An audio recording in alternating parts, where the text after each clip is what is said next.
शहरातील अंमली पदार्थ विरोधी जे व्यापार करतात, वाहतूक करतात, त्या विरोधात माननीय पोलीस आयुक्त यांच्या मार्गदर्शनाखाली जवाहरनगर पोलीस ठाणे यांच्याकडून दिनांक रविवारी रोजी आरोपी आरोपी नाम इरफान पाशा आरिफ पाशा याला 10 किलो गांजासह ट्रॅव्हल्सद्वारे तो बँगलोर येथे घेऊन जाण्यासाठी जात असताना गोपनीय माहितीच्या आधारे त्याला अटक करण्यात आलं होतं.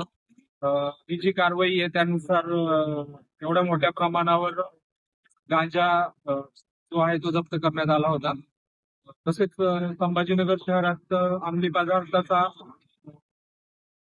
वापर होऊ नये याकरता जवाहरनगर पोलिसांनी ही कारवाई केलेली होती आणि अशाच प्रकारे अंमली पदार्थ विरोधी कारवाई संभाजीनगर आयुक्तालय कार्यालयात व जवाहरनगर पोलीस ठाणे यांच्याकडून सुरू आहे.